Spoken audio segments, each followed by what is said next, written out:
This is Real Kyper and Bourne on Sportsnet 590 The Fan. And the jam-packed version. We are in summer hours, baby. Nick Kypreos, Justin Bourne, Derek Brandeo, Jen Rolnick, and Sammy McKee in a jam-packed hour where we'll have Mike McKenna join us in about 20 minutes. Talk about goalie Bob and those first two games. Leafs fans got to be sick to their stomach watching Bob. Cinderella hit midnight here. Yeah.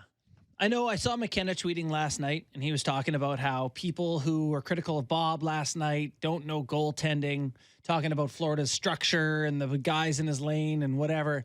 I just see an awful lot of hockey pucks going through. So we'll get into that. Aiden Hill and the magic continues to roll for him as well. I want to talk about Sean Burke. I brought him up the other day, and just how influential is a guy like that for a core group that we wouldn't have looked twice at in September. Yeah. No. We would have laughed at in September. Vegas?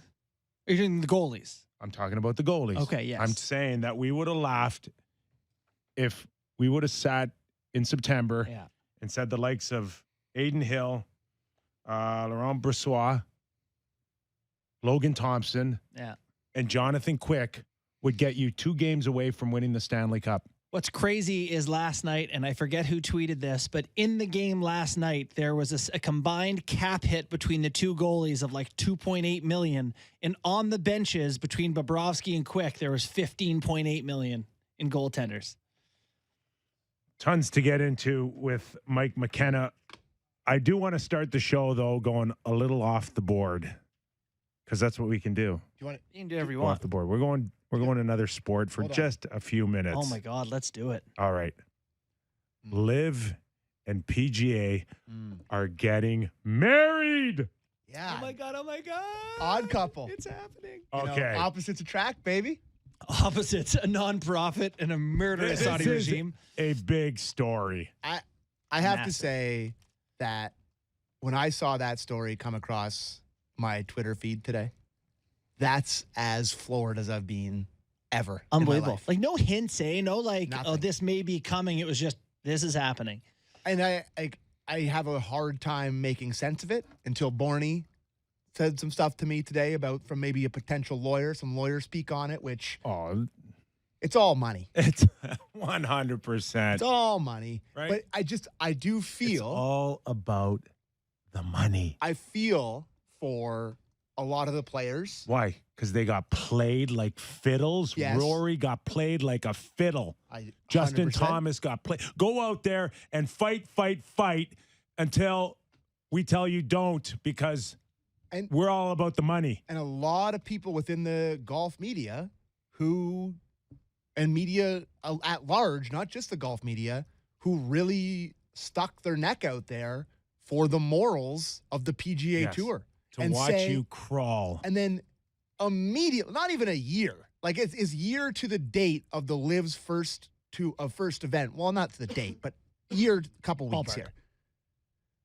And now they just get into bed with him. It's in one of the wildest stories in sports history. It's insane. Go back and listen to all Rory's comments. And now what does he say? Yeah, happy to have them all back.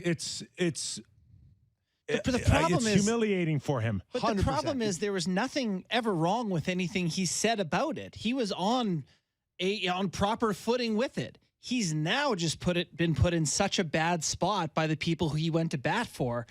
You know, one of the things that, Sammy and I had talked about was just the idea is that, the PGA Tour sells itself as a non-profit enterprise. They're a non-profit. Which, okay. Yeah, definitely. Sure you are. Definitely. But so the idea, they run their corporation as a monopoly, and if Liv takes them to court, I mean, they probably lose their nonprofit status once they have to show the books and see where, money is going. So a lot of this may be just a defense of before we have to show our books. JB, you couldn't figure out that a year ago. You couldn't read the tea leaves on this and know that that's where it could get. What kind of leadership is this at the PGA that you can't? So what should they have done then? Merged then? Yes, make the best of a bad situation. Yeah. Know your opponent. Know your enemy. Prior to Live coming to fruition, they went to the PGA the last 3 or 4 years and said, we want to do this. And they laughed at him. Yeah. And then the following year, they came back to him. And finally, they said, okay, you want to keep laughing at us? We're doing this. Yeah. And then they go and buy Phil Mickelson. They go buy Dustin Johnson. And then they actually dig their heels down and still can't figure out they're not going away. Yeah. And now that Brooks Koepka embarrassed them by coming back and winning the PGA, then a light switch goes off and says, hey, let's do a deal. You know, I think this is. There's no way. Like, I want to live in that world too, Kipper, where it was, Brooks going in there and beating all the PGA. This has been in the works for longer than 2 weeks. It's 100%, not showing the books in court and stuff like that. I just, it's funny. When I first heard it, Sammy, my first thought was like, do those guys who got paid all that money get to keep it all? Yes. Probably yes. Right. Not only that, they just get to shove it down everyone's throat. And so, congrats on mission accomplished, Phil, on bringing the Saudi world into. Phil was right from the start. Greg Norman Phil was right. wrong about everything. He just made a lot of money. No, he did just terrible sold his things. soul. He sold the sports soul. But he wasn't hiding. He sold it. He did. You're right. To the highest bidder. 100% Just like everybody else did in the PGA. They are the exact same people. But Phil was talking about Phil's how the the most brazen about it. That's Phil all. had been talking about for years how the PGA Tour was holding out with money and how they were hiding money and all of this stuff. He said a lot of wrong stuff. Phil but is going he down nailed it. as one of the most influential people in sports history right now. Yeah. Okay. And a universal bad guy. No, I don't think so. Listen, Where is he a universal bad guy? This is the exact goal of the Saudi Player Investment Fund, is to gain credibility with North America and with the global sports world. They want to be taken seriously. What's more, they own the league that we all watch now. We can go back and go to any industry and say they own a big portion of the world. So why should golf be any different? Well, Automotive, it depends where you stand on things, right? Like if you want to dig in on the human rights abuses and all that, or if you want to say, I guess they're just everywhere now, which is what they want, right? He has let them in the door. They care about their money. That's all. Well, that's everybody just showed their true colors by saying we can be bought. It's crazy though that like if you're Rory, who knows what Liv offered Rory, but like to have turned down a $500 million. Yeah. And now you would get to keep it and play in the tour anyway. How about Tiger? $750 they offered him. Almost $1 billion he turned and down. then come back. Like those guys are not going to be pleased with, that we dug in and turned that money down for you. Yeah, and we got nothing to show for it. And now we're just back with these guys. And we got the same deal. It's there. They bought. How do you buy a nonprofit anyway? Anyway, it's crazy. All right. There's certainly not going to be 54 holes anymore. I can tell you that. And do away with the team garbage. I can't even make sense of that league that they tried to. But I'm like watching a game show when I see all those colors it was the and dumbest thing and ever. Scoreboards. They found a legal loophole and they're in. They didn't have a good product. I think it's apparently they're going to make some of the guys buy back into the PGA Tour. So some of the live guys that went are going to have to pay a price to get back onto the PGA They just Tour. pick a random number. So basically, what it comes down to. You're good, not very much. You suck, a lot. 100%. Yeah, 100%. On your golf show Saturday, just play our first 9 minutes of the real Kyper and Bourne show. By the way, we could do this for an hour for sure. I feel for my boy Gunnar. Yeah. He was he was much like Rory. He dug in. He put his neck out there. He dug in. Yeah, and he was much like Rory. Yeah. Killing them and defending the honor of the PGA Tour and the honorable. How they would never take blood money, and now they just are all the same thing. The root of all evil, baby. There you go. Cash. Sorry, Gunnar. Cold, hard cash. Look forward to Saturday morning, pal. Okay, 10 minutes. Mike McKenna. So we got a few to get into. Vegas now 2 wins away from hoisting their first Stanley Cup in franchise history. 7-2, guys. JB, where do you want to begin?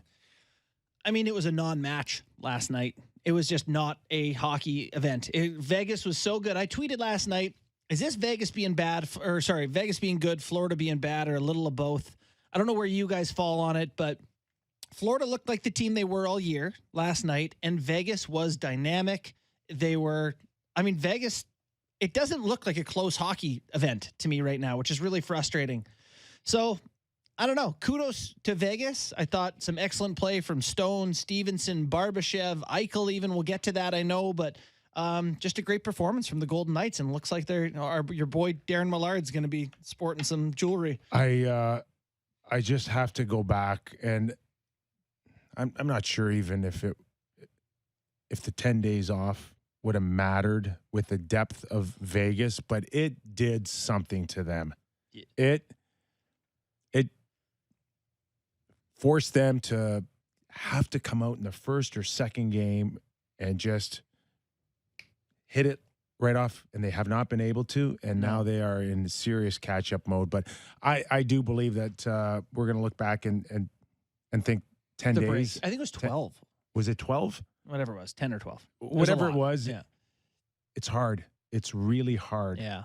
That long. It was too much. And when you're a hot team, you just want to keep, it's like being at the craps table, like you one time, you just want to keep rolling while you're hot, right? You step away for an hour and come back. It ain't that same sort of vibe. And that's, I'm not blaming anybody here, because it's just that natural progression where, if you do have 10 or 12 days off and you're Matthew Tkachuk, and all of a sudden everybody wants a piece of you, you're on TNT, and you're going or to People TNT. Magazine. And, exactly. Yeah. It's like, is there a chance you could lose focus a little bit during this nice little celebrity run?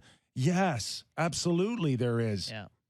And I don't blame him for doing that or think it's the reason things have gone badly. I just feel like Florida since March has been in, if we don't win this game, we're screwed. Our season might end, very short after. So it's been pedal down, pedal down, pedal down. And everyone's been saying, can they keep doing it? Can they keep doing it? And then once they got to the Cup final, they had time to exhale, look at what they'd accomplished, enjoy, really all of a sudden people call them the favorite and how good they are. And it's just a different vibe for this team that played much better as an underdog, who took advantage of rushes and got big saves. They're not getting big saves. They're scoring on the rushes. I just think Vegas is way better, fellas. Way better. Their D is so good. Kipper, I definitely agree with your thoughts that the break hurt the Panthers and the momentum. But to me, there's just no comparison between these two teams. Like, I look at the D-cores. I look at the four lines. Like, when's the last time the Cats for fun even played? Like, it's just, it feels like... Fourth line in Vegas is unreal. Yeah, it just seems like almost insurmountable, the amount of talent that's spread around and different types of guys and gritty guys and skill guys and the combo of both. Like, that Mark Stone, man, I'm obsessed with that guy. Where do you think he is? We had a chat, Bunk, Sam, and I last night. Where, like, in terms of NHL players, if you're picking to have in your team in the playoffs, he's a top 20 guy in the NHL. Even though he's not an elite scorer, he is a top 20 guy. Just, you go through the McDavids, Makars, and the obvious names. He's up there. I think Bunk was saying last night that he's got 83 playoff games in the last 4 years and something like 30 playoff goals. Like, he has been a force in the postseason. Yeah. And he's just so good picking pucks off. The broken stick, shot block, retrieve a puck, lateral movement, played a... To me, is it Stevenson? One of my favorite things and what favorite skills of anybody that plays hockey is the ability to stop a play and get it going the other way quickly. Yeah. And he's one of the best in the world at it. Like, the way think about that goal he scored in this first game, where it's like the stick, it looks like a high stick almost, knocks it down, one motion, bar going down, the other bing, way. Like in the net. Like, he's just so good at it. Like 4 or 5 weeks ago, we're watching him leave the practice ice with a bad back, and you're going, that guy ain't playing. Yeah. He could barely stand up. I mean, Stone's back is all bad, and he's janky off the ice. Eichel has his neck taped together a year or two ago, whatever it was. Like, these guys are, that they're doing what they're doing is their doctors, Kip, should get 2 rings each. That's it. God. Okay, JB, you mentioned it, the hit, Jack Eichel.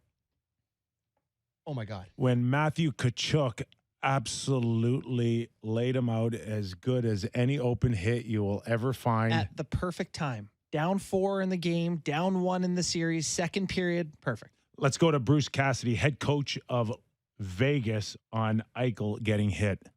So it's okay to get hit in June. This is part of the journey. It hurts to win, and it's not supposed to be easy. So good for him. I think he saw some of it coming, but not enough to get out of the way. It was a clean hit. That's hockey. And we were very, very, I think, as a group, great to see him come back. Not only does it give us juice, but sometimes it can take away juice from the other team if they, see a guy come back. So it was good for the group. Okay, from Bruce, let's go to Jack Eichel on what he saw or didn't see. Yeah, on just the get big the hit. puck. Yeah, just get the puck on the right. Took a couple crossovers, kind of toe picked a little bit, and saw him at the last minute. He finishes a hard, what I saw was a clean check on me, and it's a physical game. You're gonna get hit sometimes, so you just kind of move on, You guys want to go to Matthew Tkachuk for the trio here? Yes, absolutely. Yes. I really have no idea what came about for that, but I did. I don't know. I think I just came off the bench and saw him middle of the ice with his head down, and doesn't matter who you are, you shouldn't be going through the middle with your head down. You're gonna get hit. I would go get hit too if I had my head down in the middle. Like, it's nothing, not a big deal. Like, he's a really good player, and really good players can get hit too. I just went to the bench just thinking get some rest before a power play, but I was sent off. There's so much I love the guy. like jabbing in there. He's right, though. Just He is, but it's intentionally inflammatory. to watch that hit and watch Jack Eichel get up as scrambled as he looked. He didn't look great. No, he looked responding to that. He horrible. was all Looked very frenetic and- Scrambled. Yeah. But he was like, I ain't lying down on the. That's what I absolutely. Jack's gone to another level for me on that play. I think this is like career-defining moment for him. Jack Eichel went up 10 notches in my book. Gets off the rink. Because he said, I would rather die than lie on that ice right now. Gets off the rink, comes back, and in his very next shift, bodies someone to win a loose puck and make a great pass to set up a goal, to go back up a goal. Like, that to me is what we'll talk about with Jack Eichel. That's When he wins his Stanley Cup ring, or if. I'll think you're right. I'll think That's- of a lot of things during this series. Yeah. I will remember Jack Eichel getting up and then setting up Marchessault. After they give up on 14 seconds into the third period, you maybe think Florida's got an opening. He makes the play to turn it around. It's funny now looking back that he was okay and he came back in the game. There was that moment where he got up off the ice. He's like, oh, like the look at his face. He's like, oh, I think he boy. wanted to complain to the ref, but he didn't know what happened. He was just like, oh boy, like, I gotta get out of here. I gotta go. See, and this is where our game kind of gets in trouble a little bit, because then there's us that's saying, this is what That you was need awesome. to win. That's awesome. We need more Warriors like that. My Right? exact Yeah, thought. And we are the then problem. there's the medical side that says, He shouldn't this have is played. you shouldn't be playing. No, he was not well. Are He you should have put him taken the back night out off. there? Yeah. Are you nuts? Cup final. Let's go. Yeah. I know. It's hockey still. You know what? It's hockey still. Enough of being like, yeah. Isn't that horrible of us? That's when you can go be. You know what, though? If you ask those guys, I was reading something the other day about a study that asked professional athletes and Olympic athletes, if you could win a championship this year, but know you were to contract some fatal condition that would kill you like within 10, an alarming amount of people accept that. Like, they are this success driver within some of these people. They'll make that trade. I would have negotiated 20 years. Can I get 20? Give me 20. 25. What are you jumping to 10 for right 10's away? a short number. Hey, couple of bad summers and you only got 8 golf seasons. Yeah, you're right. But these people, I talked to my father, and maybe you would feel this way too, does not regret what has undeniably happened to his brain. And you ask him on that, doesn't regret it for having won the 4 Stanley Cups and legacy and all that stuff. Man. Yeah, I know. But We are humans. We get to make these choices with our body. Playing a professional sport like hockey is a choice you get to make. and that's where we probably should leave it at that. I should stop talking. No, you shouldn't stop talking. You get paid to do that. True. But that's where it really comes down to that. Yeah, in many ways, you're right. Probably shouldn't have come back. There was some brain trauma that he sustained. We all could see Presumably. it. Probably in the best interest of his health, he should not have come back. But he's an adult. He It's made funny. his choice. It's funny listening to Tkachuk be like, you shouldn't skate through the middle with your head down like that. I think when he looks up, he can't see Kachuk initially. No, he had plenty of time to see Kachuk. No, he did. He did. He had plenty of time. Once he cut to the middle there. But I thought Kevin Bieksa on the panel, great job. He was the only one who really pointed out that, and I'm sure you've done this, I know I have, is the bail right before you realize you're about to get crushed. Yeah. And you just kind of like let your body go boneless. Yeah, you're done. But usually you're leaning back so it can the guy will go over you. Like he said, either he toe picked, but he could not. He let go, I think. He could not plant. He was not in a position. It made it worse if he had dug in and cut or. What had happened was he wanted to wheel the puck out. Sure. His first thought was to go backhand up the boards on his backhand side. And he thought that he could almost kind of lean towards it, and then he'd have all the type of room in the middle. Yeah. And then by the time he got his head up, night. He was corned beef. Yeah, that was a vicious hit. I was talking to my dad, speaking of, on the way here today, and he was talking about, like, it seems this year there's more of these hits with guys getting completely flushed, like 100% contact straight on, whether it's Timo Meier or what Gudas did to Kampf. And it's all just like guys don't anticipate getting hit like that because there's not as much of that in the game, but there's none of it in the regular season. Not none, but very little in the regular season. I think Kachuk had to be looking at that point down I four think for something. we'd have way more if we just had way more guys like Matthew Kachuk and Trouba and some of these guys that know what they're doing. I would say 90% of the players in the game have no idea how to have an open ice hit. They don't. They don't know. Or no one expects it. They've never trained that way. Their mentality has never gone that way. It's like it takes a real special kind of player to have that mentality to even want to go and hit somebody like that. Yeah. We don't have those players anymore, and when we do, you tend to hold on to them. Yeah. Okay, let's welcome in Mike McKenna, Daily Face-Off hockey analyst. He's done a terrific job all season long for the Real Kyper and Bourne show. Mike, how are you, pal? Man, I'm living. How about you guys? Oh, yeah. Did you have fun watching that game last night? Yeah, I think so. We're just, talking about the big hit and how they're far and few because I think there's just guys that just aren't willing to do it. And even if they could, I'm not sure they want to.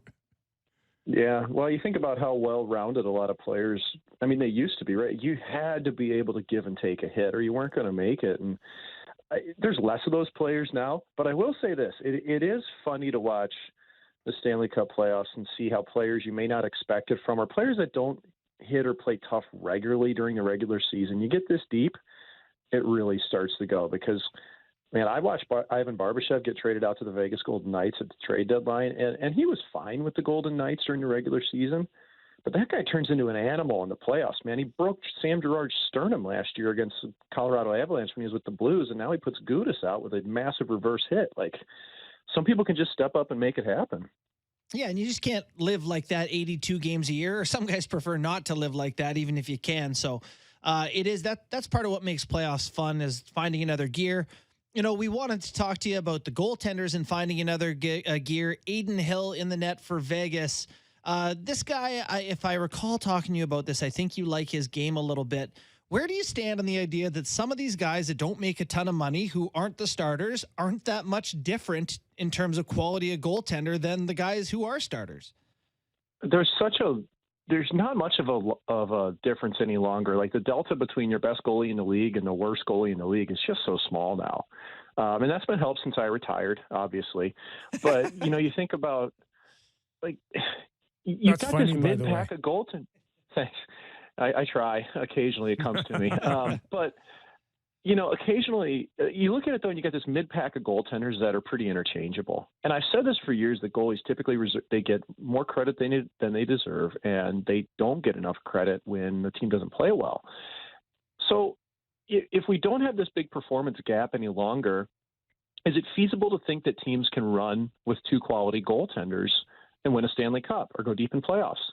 Yes, absolutely it is. But you got to pick the right ones.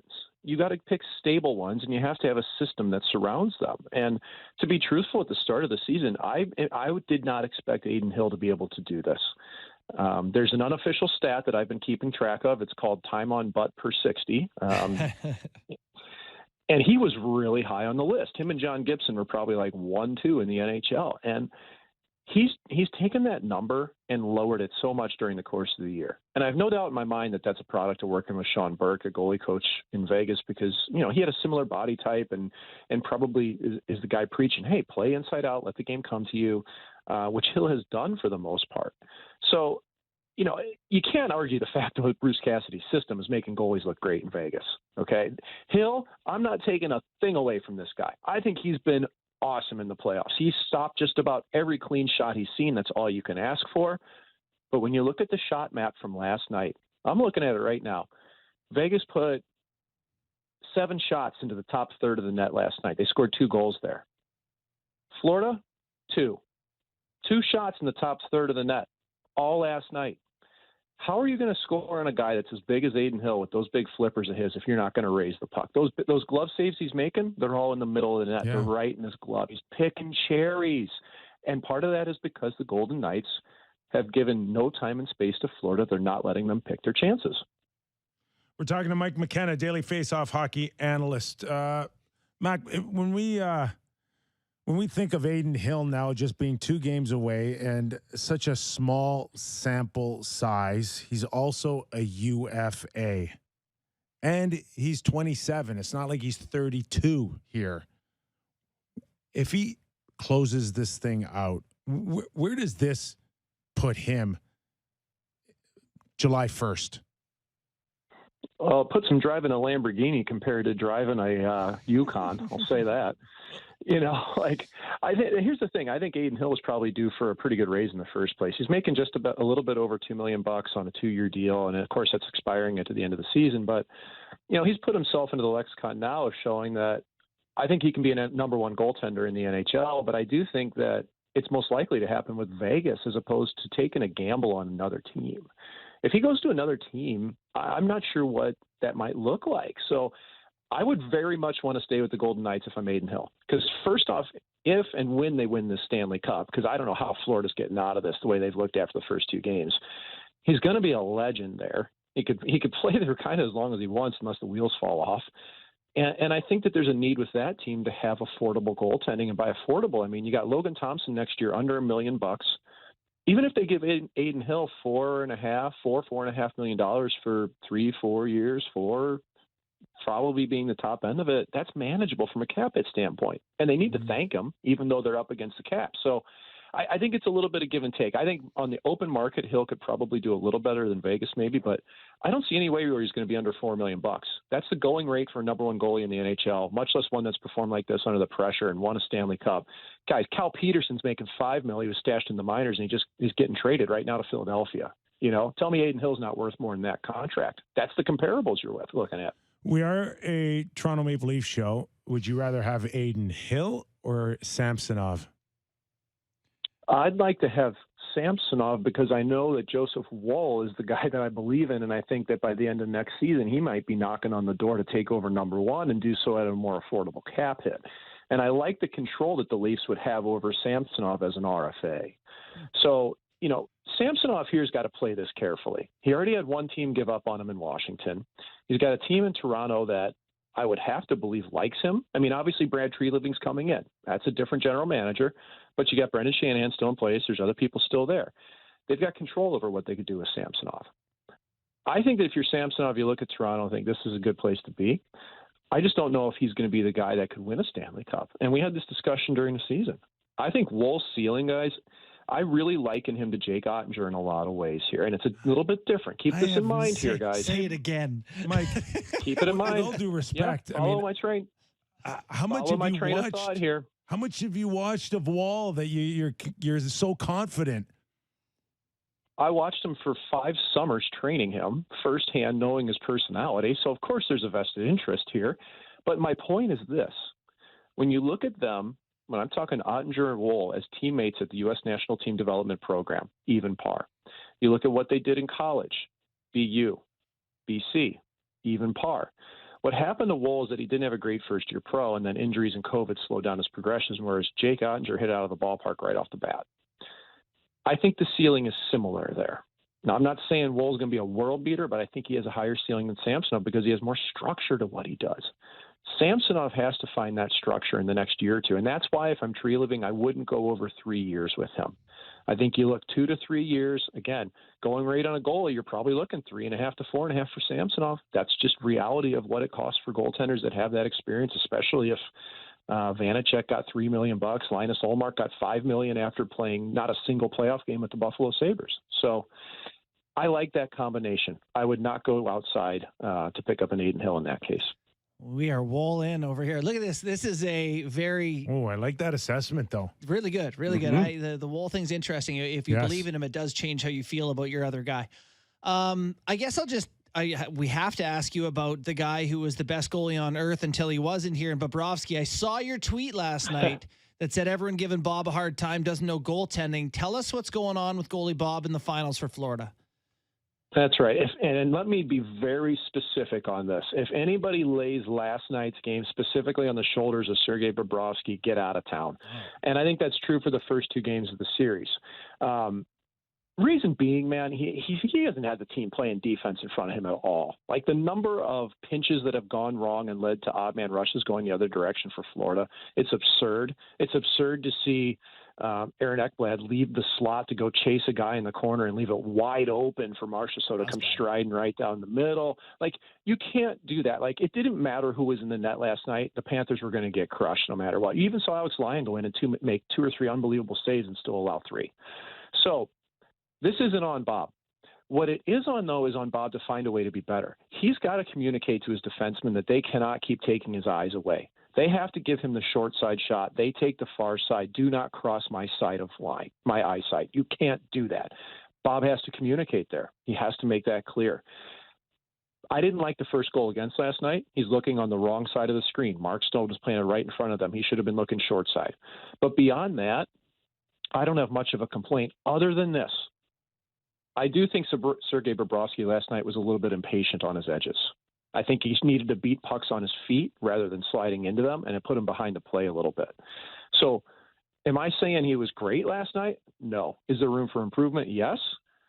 But that game's not on goaltending at all. That was a complete team collapse by the Florida Panthers. And Vegas, they made them pay. Vegas has been that good that they've forced those problems.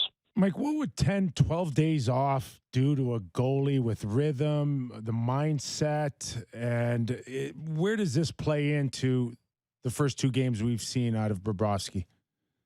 I really don't think it's much for Bobrovsky on a specific level. I think it's just very team oriented in that way. I will say this though, that when you're feeling the flow as a goaltender, pucks just hit you. And I think Aiden Hill is in an absolute zone right now. And we saw this earlier this year in January when he actually got to play consecutive games. That's when he played his best hockey. And you're seeing that again now. But there was less of a layoff for the Golden Knights than there was for the Panthers. So it's just really hard to replicate anything that you see in an actual game. Like live fire is so different than practice for a goaltender. But just judging by the way pucks went in, I don't think Bobrovsky was affected by the layoff. I think that, I think his team's trying too hard defensively in front of him. They're playing stupid hockey in front of him and frankly in their own zone. And I think that Bob has probably been a little bit impatient. So if there's anything we can draw from that time off, I think that impatience might be it. Mike, you spent time in the Vegas organization, being an analyst for that team. Knowing that, what's different with this Vegas team than the teams that couldn't get over the hump? Well, they've got the biggest salary that they've had all along, ever. Yeah. And I got to tell you, thanks to the NHL general managers that don't want to change this system of having no salary cap in the playoffs, because the Vegas Golden Knights are not over the salary cap. There is no salary cap in the playoffs. But bringing Mark Stone back into the fold and allowing this roster to be so deep, Kucherov. Even if they did it, right? Yeah. Another $95 million cap or whatever that they would have here. It's legal. It's what you can do. But think about it like this, like Phil Kessel's out of the lineup. They had to make that call. That was a great call by Bruce Cassidy. It's worked out. Teddy Bluger's not even playing. That guy's one of the better penalty killers in the NHL for my money. Good defensive forward. That's what it's given Vegas more of a chance to do, is to have their depth. It's not that they have more talent on paper than Florida, but they have more players that are quality. Florida now, man, they're in trouble. If Gudas is out and not hurt, Lusta Rainin, go on down the list of missing players. that depth wasn't there in the first place. Florida, really, their top 4D could compete top 6? I don't know about that compared to Vegas. It's rock solid. You got Whitecloud and Haig as a 5-6. So I look at that depth of Vegas, man, and you hear Cassidy talk about it all the time, that they've got the best team on paper, and I think I agree with that. The moment Mark Stone came back in that lineup, it rounded out the 4 lines into being a diverse attack for Vegas, and you see it. Cassidy doesn't care who his 4th line plays against. He'll put Nick Wazline out there against Barkov, man. That's gross. Barkov's one of the best 200-foot players in the world, and here's Vegas putting their 4th line out against him.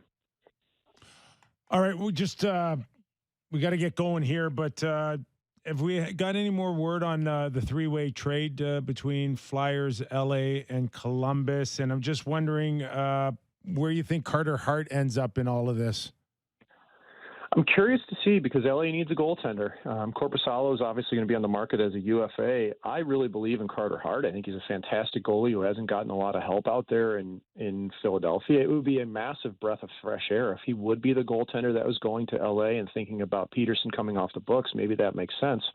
But guys, doesn't it seem like the whole end game here was that LA's trying to get Gavrikov signed and they need that salary cap space. So I'm curious to see how that plays out. But I think if Harder's on the move and he goes to a good team, you're going to see him take off. I thought he was really good for long stretches last year. Got worn down a couple of times with the Flyers. But when he's healthy, he's phenomenal. And I think his ceiling is just that much higher as he learns to grow into being an NHL goalie, having fun at that level and learning to be a little bit carefree, which you saw last year with the Flyers. Mike, as always, great stuff on our show. Thanks for coming on, pal. It's always fun. I love talking to you guys. Enjoy Game 3. All Appreciate you, Mike. Thanks. Mike McKenna, Daily Faceoff hockey analyst. Seen it all from the NHL, AHL, ECHL. Phil Kessel about to get his name. Well, I know it's not over yet, but on a 3rd Stanley Cup. Yeah. He played 82 games for them. Oh, yeah, he plays every game all the time. But, yeah, unfortunate that he has to watch, but yeah, good decision-making by the coach. Team's clicking along. There'll be a lot of happy guys with 2 more wins in Vegas. Yeah. How about the Wool stuff? How do you feel about the Wool stuff? He say Ottinger? Yeah, I loved it. Just Yeah. say it again. Yeah. The only problem is you got to win now, right? We've been saying that for develop 3 a guy. years now. The Leafs have to challenge for a Stanley Cup. Can he do it as early as this season, next season coming up? I tell you, seeing it's a big Aiden ask. Hill and Alex Lyon in the net in the Cup final doesn't make me feel like he can't. It's just a crapshoot. It is. That's all. He also makes $766,000 for them this year and next. Really helps. And next. Yeah. So you want to give Samsonov maybe 3 times 4 or whatever, 3 times 3.5. Or you give it to somebody else. Yeah, someone cheaper. Yeah. I just watching Aiden Hill again and Vegas do this with minimal money on a goaltending cap. There was a stretch there for 6 weeks where you're like, okay, I get it now. Bobrovsky looks and acts like a $10 million goalie. Yeah. Until he gets beat by a $2 million goalie. Yeah. No, it is. It's a tough position to figure out. You know you need it. The numbers for Hill are through the roof. You just don't know how to find it. Tough to pay for that. Spend a couple minutes on this potential trade here. Yeah, Provorov to Columbus, Mike Babcock. I was in the Maple Leafs room cutting a lot of tape when they were looking at potential people to draft in that draft. Babs liked Provorov. Was this Marner's draft? It was. So it was either Provorov or Hannafin that Babcock really wanted. And I will say Babs liked Marner too. He did like Marner. No. He did. I was there to hear it. Yeah, Sure he did until he fought hard not to take him with Mark Hunter. I don't know if that fight happened. It didn't while I was there. I do remember. He wanted a D. Well, the D we talked about, he thought that Hannafin didn't have the hockey sense to be a true top pairing guy, so he didn't want Hannafin. He liked that Provorov could break the puck out. Said he's a one-man breakout machine. That was the thought.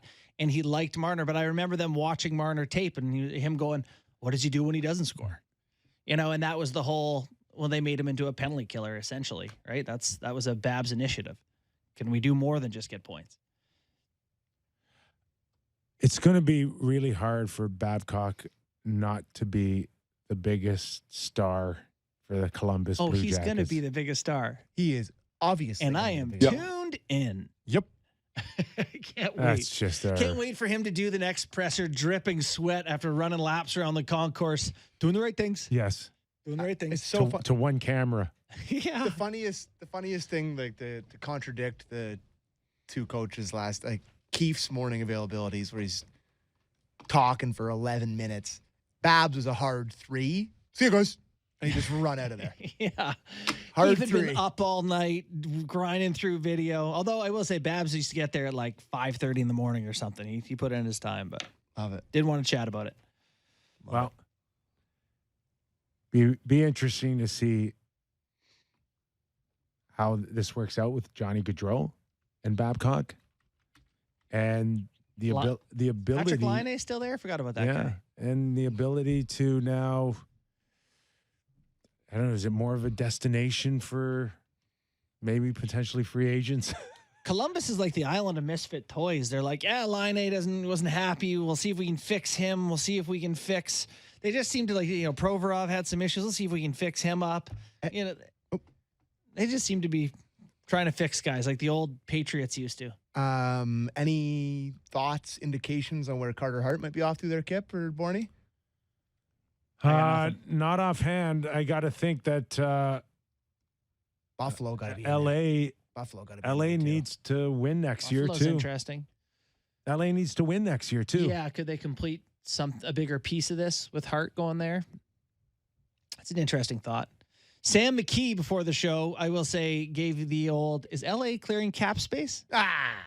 No, he didn't say. You didn't say why. Did you have an Austin Matthews the implication might have been there. a phobia of losing him here? I woke up in a cold sweat thinking about it. Yeah. You don't want LA to have a bunch of cap space. No.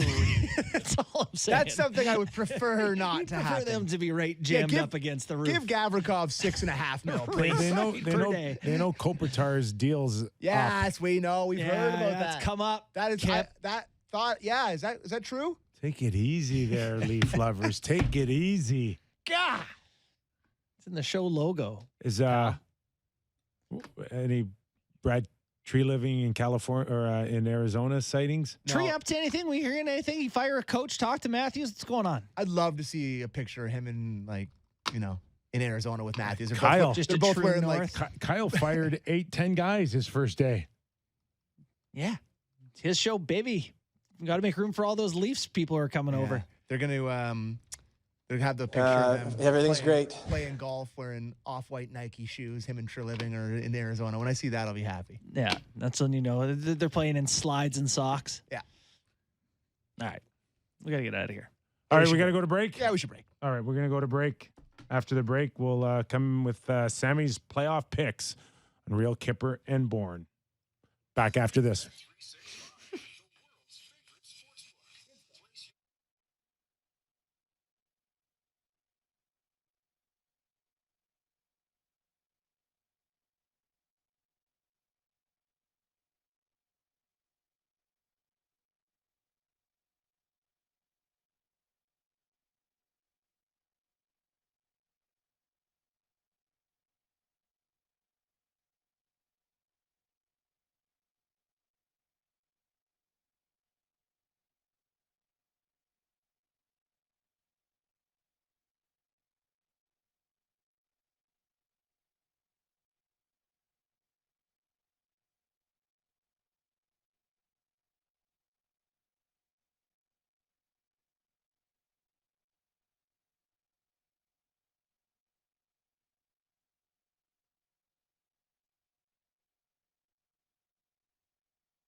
Wheel, Kipper, and Bourne on Sportsnet 590 The Fan.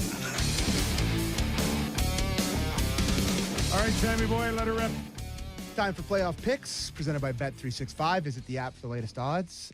Looking ahead to Game 3, which is that tomorrow night or is it Thursday night? It's tomorrow night. No, it's not. It's Thursday. Thursday. What? Yeah. Thursday, Saturday. Shows what I know. They play on Thursday. So looking ahead. Start applying yourself on your job. Sorry, pal. Oh, that's funny. So Panthers are a favorite in Game 3. So you can get it's a slight favorite. I think they're minus 115, and you can get the Golden Knights at plus 105. So any plus money for the Golden Knights, who look way better right now, seems like home ice doesn't matter like to them. if Vegas plays poorly, they have a chance to win. Correct. You know? So I like that number at plus 105. And if you think the Knights continue to dominate, you can get them minus 1.5, so win by 2 goals at plus 225. Which to me is a very juicy number. Even if they're winning, they could get an empty netter, and that would hit for you. So I like that one a lot. And the other one that I have for you guys is the Conn Smythe check-in, which is one of my favorites to do, and I've been doing it since the start of the playoffs. Overwhelming favorite now is Jonathan Marchessault at minus 110. Interesting. I'm glad to hear that. Very impactful guy in terms of big goals, running his mouth. He's a competitive guy. Where's Stone at? He is further down the list at plus 1,400. Oh, wow. He's way out, eh? Yeah. Jonathan Martin, it's recent. I think, was it you that talked about it yesterday, Kipper, with when they reward, the finals matters the most in the Conn Smythe thing? I know, obviously. I don't know what it percentage-wise, but you got to almost put 70% of importance for Conn Smythe into a final. Do you think it's that much? Yeah, I do. And he's already got 4 points in 2 games, Marchessault. And, big goals. I think, the narratives there too. He's an original, one of the misfits on that first team. And that line of theirs is plus $1 million, and he's plus 16. Yeah, it's all lining up for him to kind of have this moment. But he's had an awesome playoffs. He's got 21 points in 19 games, 12 goals. He's plus 16, fellas. Are you disappointed about Matthew Tkachuk's drop-off in this final? I only bring this up because he was one of the favorites coming in for the Conn Smythe into the final. And,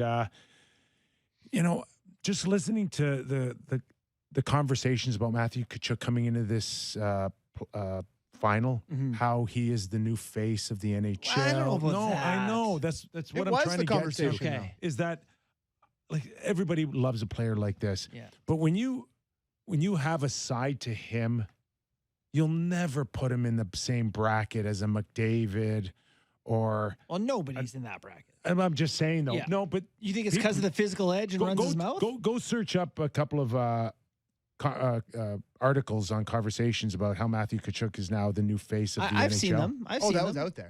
But that was a thing. It's People Magazine or whatever. Whatever the case is, it's not true. You can't have that ugly side to him every once in a while and be willing to get in those ugly trenches and do that. You can't have Sid? your cake and eat it too. You don't think Sid's got that? Oh, Sid's not like Matthew Tkachuk. No. I won't spear you in the. No, he's not. Pills. He's not doing it. You don't come. I'll chop your hand off. There's no comparison. No, there's no comparison. Tkachuk's 36 combined penalty minutes are the most in NHL history through the first 2 games of a Stanley Cup Finals. But I also think Dwayne Sutter on the Islanders had 30 before was the record. I also think on the relax perspective with Tkachuk, what he finished 3rd in the league in scoring this year, and that's the highest he's ever finished by a good distance. That's never going to be face of the league stuff. Connor McDavid, face of the league. Sidney Crosby, still a face. Ovi, still a face. Matthews closer than Tkachuk. The media has a way of building up guys and kind of giving it a little bit of a fake kind of news feel to whatever they want to portray. We started this show on a non-hockey topic. I'll kind of ended up non-hockey and give a comparison to media buildup for an athlete. Alex Manoah. Alec Manoah? Alec. Okay, so we'll just end off. That was playoff picks presented by There you go. 365. But Alec I'm Manoah. watching Manoah get this build up into the season for the Jays. Got the as ball opening day. The man. Absolutely, this guy is the stud that's leading the Blue Jays. And I found it very sad watching him the other night. It's a big, I think in baseball in particular, it's a big shift from when you're like, this guy is a nice story to you are our ace. Here is the ball. Go be the guy. The attention's on you. And then Sammy had a good point earlier. Pitch Like, clock. yeah, you think that's hurt him. 100%. I just think that, he's not the Too big of a buildup. He's not. No, he's No, just the not- pitch clock. The pitch clock is killed him. He's just not as fit as a lot of other guys out there, and he was one of the slowest workers in the league. That can't just be the only thing. Yes, he was almost 30 seconds, 35 seconds between pitches. He was one of the slowest workers in the league, and now you have to go where you're under 20 seconds, and it's more of a physical, athletic thing. I think that's the biggest reason. I really do. All right. You know. That's my take. I'm sticking to it. Or he just stinks, boys. Stay tuned for tomorrow where we break down cricket. Darts 180. What other sport can we pull? Okay, our thanks to Mike McKenna. Always with you throughout the Stanley Cup final.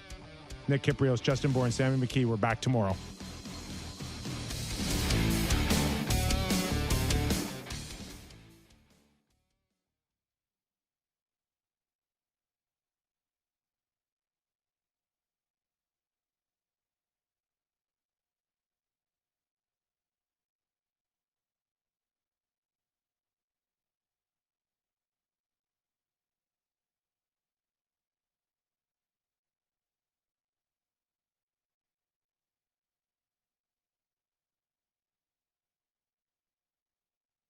Oil sands operations contribute significant carbon emissions in Canada. So the 6 largest companies have teamed up to make